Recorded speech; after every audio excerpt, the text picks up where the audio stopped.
Thank you, DG. You're welcome.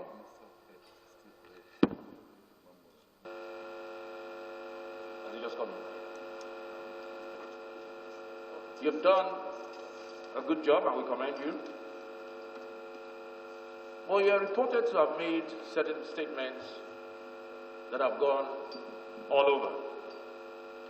And many people have latched onto your statement about the middle of a crisis not being a good time to amend a law. You also purported to have said that no one consulted you. And I'd like some clarification on those two statements. In making that clarification, or in asking that question, I want to read what we have all just heard from the leader of the Presidential Task Force and the Secretary to the Government.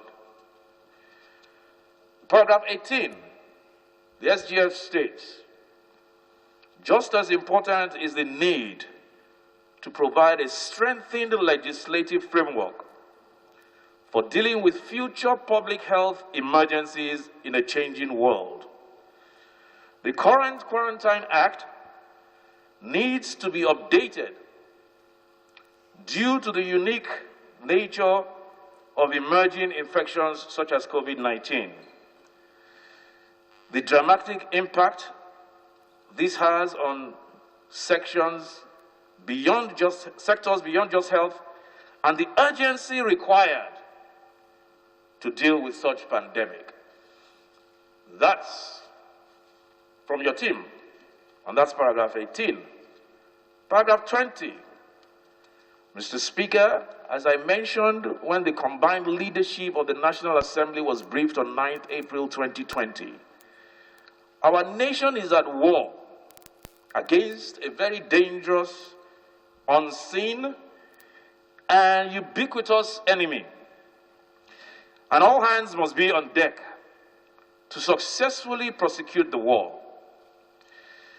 In addition to providing the kind of leadership already demonstrated, the National Assembly finds itself in the unique position to do the following, though not exhaustive.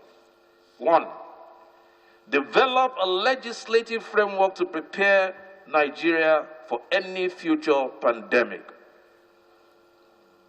2, develop a legislative framework for reforming and transforming our healthcare system.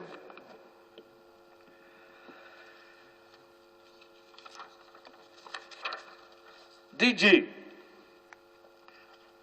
I would like to know how you stack that up against your now famous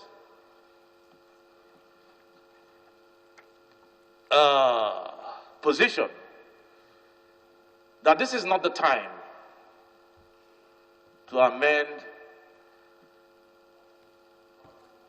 the Quarantine Act. In answering that, because it is of concern to all of us, because we must listen to and hang on to your everyday word, because you are the expert. You also stated that the House did not consult you. I'm not going to ask the question, but I'm just going to put it out there, that it is not at the stage we took that bill that we consult stakeholders. It's not done. Stakeholders are consulted at the stage of public hearing or at the committee level, not before, not at first or second reading. So the question for me is, DG, have you had people escaping the isolation centers? Have you had situations where somebody escapes an isolation center? And I believe you have.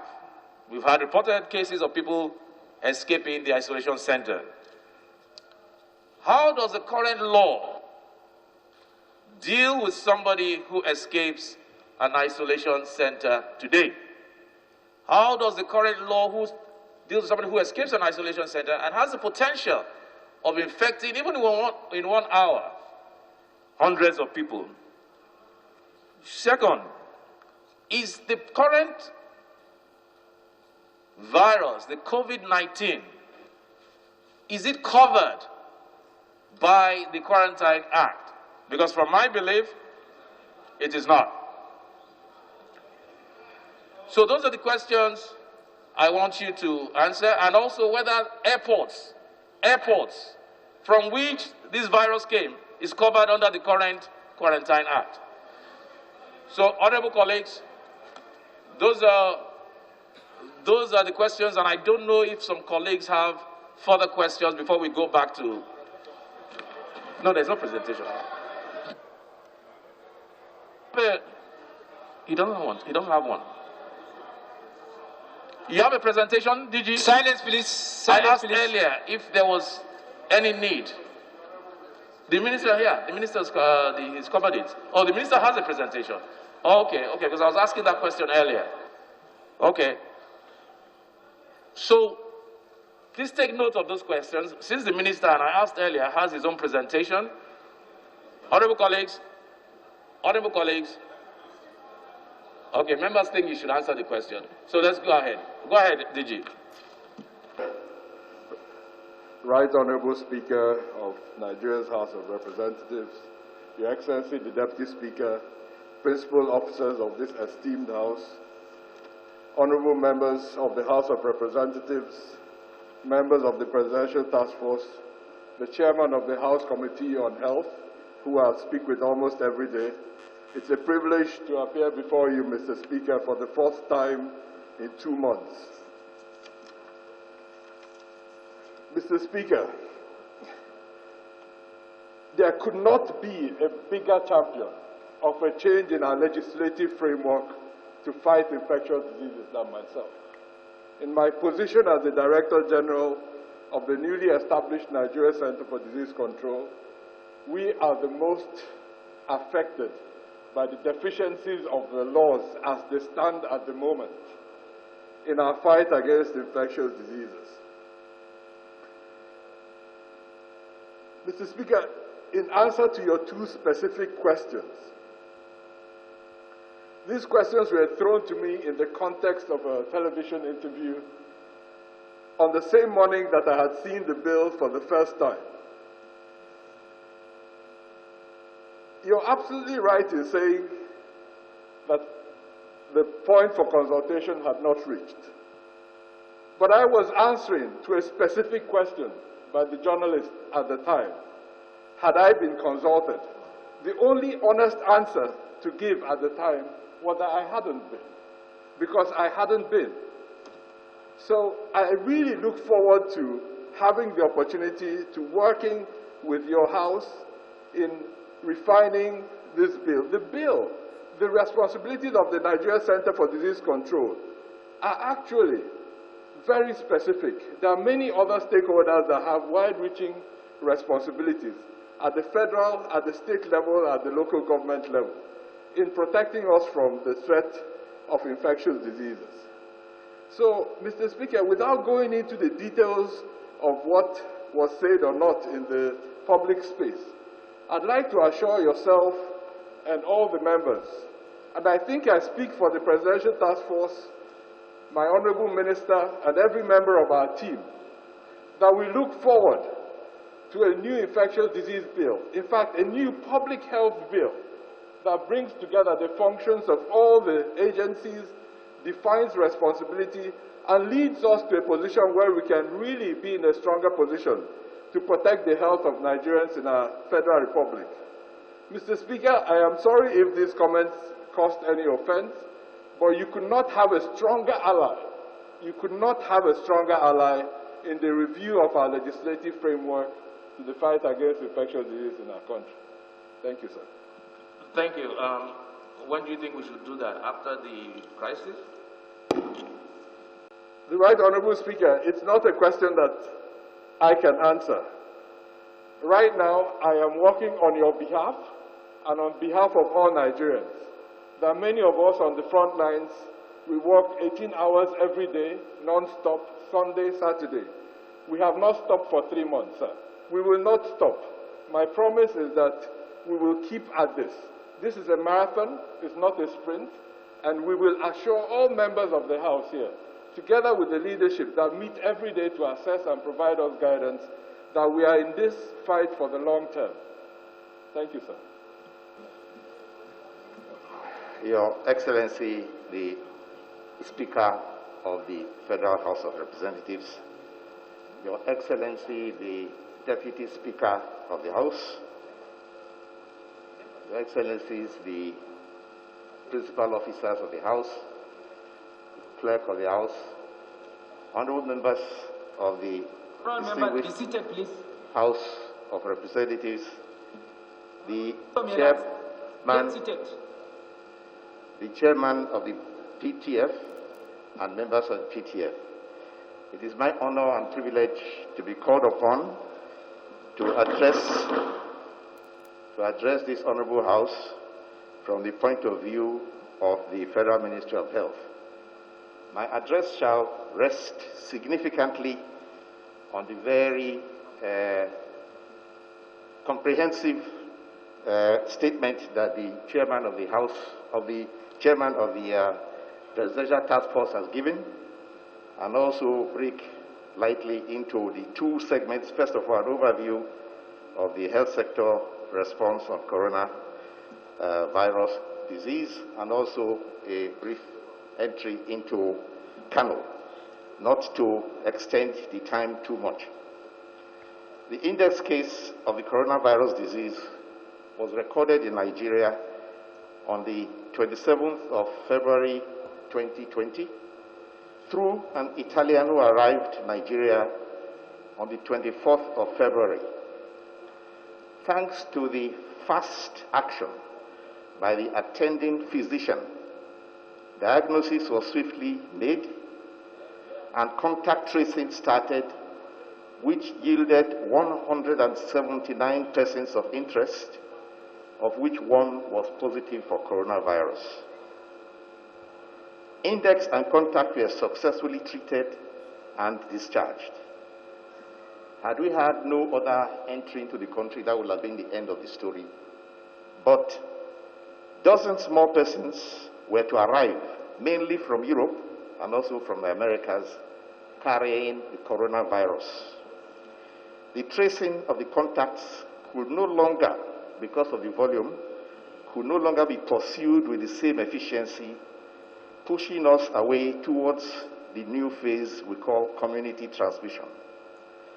As of today, there are 282 confirmed cases in Nigeria, of which 417 have been treated successfully and discharged, while we have 93 deaths recorded, sadly. Yeah, Honorable Minister, I mean, these are issues that the SGF has addressed, and they're very important issues, but it's only because of the time.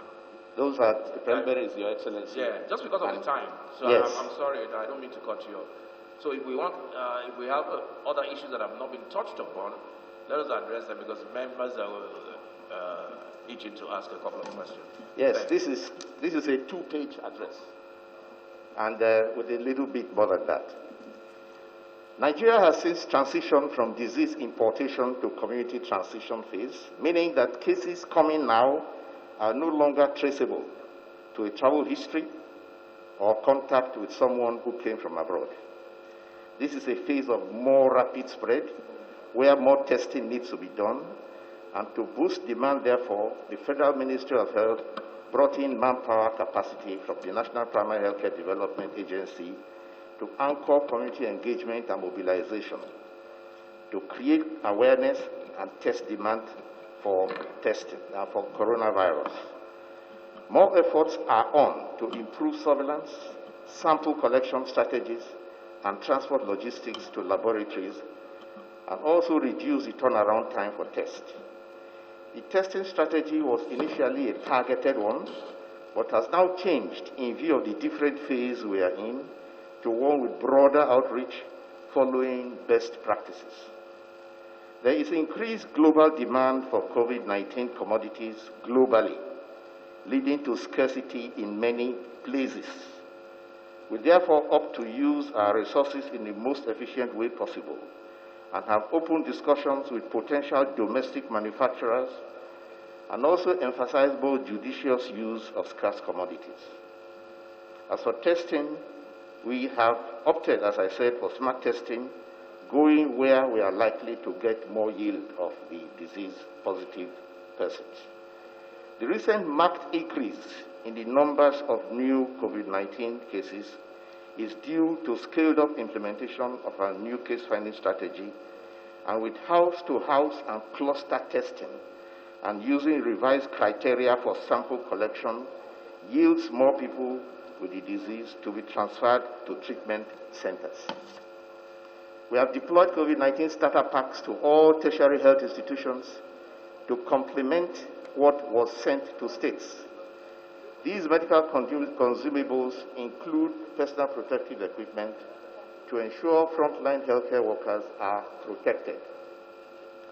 A pressing urgency is to get isolation centers and bed spaces in all states of the Federation ready. We are working with state authorities and the FCT to prioritize this. May I use this opportunity, Your Excellencies, to request honorable members to continue being involved in surveillance and notification efforts in their constituencies and to actively support the drive to scale up bed space creation for isolation and treatment in their states. We have started training, capacity building of intensive care workforce for various parts of the country where ventilators will be deployed. Now to Kano. Your Excellencies, Kano has many commonalities with Lagos regarding population and population density and a highly mobile commercial population, but it is much less prepared to handle public health disease outbreaks due to lack of experience that Lagos had with Ebola in 2014. Manpower and response infrastructure are also not as developed as in Lagos. Since the index case was reported in Kano State in April, we have now had a total of 365 positive cases and 8 fatalities. Following the report of unexplained deaths, we deployed a high-level team of fact-finding experts from the Federal Ministry of Health immediately to Kano, with specific terms of reference, including investigation of the unexplained deaths in the state. The initial report was of a challenge with testing as a result of a laboratory shutdown when some staff tested positive for coronavirus 19. The leadership of the state task force on COVID-19 and some doctors had also tested positive under yet unclear circumstances, and they all went into isolation. This led to a serious challenge of overall coordination and domino effect failure of several state health service delivery systems. And it also necessitated the dispatch of a selected technical team now supporting the Kano State Ministry of Health in restoring service. The laboratory has since been decontaminated and reopened, and testing has started. We also increased capacity testing with additional laboratory by Bayero University Kano, in addition to Aminu Kano University Teaching Hospital. More rapid response teams have been deployed to build capacity of the health workers and ensure that appropriate infection prevention and control protocols are followed at all times by the health workers. The situation is being brought under control, and the setbacks in routine hospital service delivery are being addressed by the line experts from National Primary Healthcare Development Agency, Department of Family Health, and the pathologists from the Federal Ministry of Health, and also specialists from the Infectious Disease Hospital in Irua. Our experts are participating in the investigation of the unexplained deaths in Kano, and the team shall be reinforced according to needs expressed by the state government to strengthen its healthcare structure and capacity, to ensure that immunization and routine services like antenatal clinic and attendance to other services are being carried out. We have ensured that family health services are working with all the hospitals, both state and federal owned, not to ignore other ailments while focusing on COVID-19. An ambulance transport network from the Federal Ministry of Health has been set up in Kano, supported with ambulances provided by the Federal Road Safety Commission, and they have arrived Kano to set up a dial-up structure for emergency patient transport, especially in view of the lockdown, where transport will be an issue for citizens. Finally, the challenges. The response is not without challenges. A major challenge being the containment of community transmission in Kano. Most of the cases in other states were cases which were transferred from neighboring states. That is why we have advised all citizens to avoid interstate travel at this time and observe all preventive measures that have been instructed in the President's statement. To observe physical distancing, hand and respiratory hygiene, and use of masks when leaving the home. Our chances of being able to succeed with this transmission strategy, with this strategy, is to walk a thin line between opening the economy, as the President has done, and also increasing and improving our response on the health side to make sure that we do not lose value on that side. Thank you very much, Your Excellencies.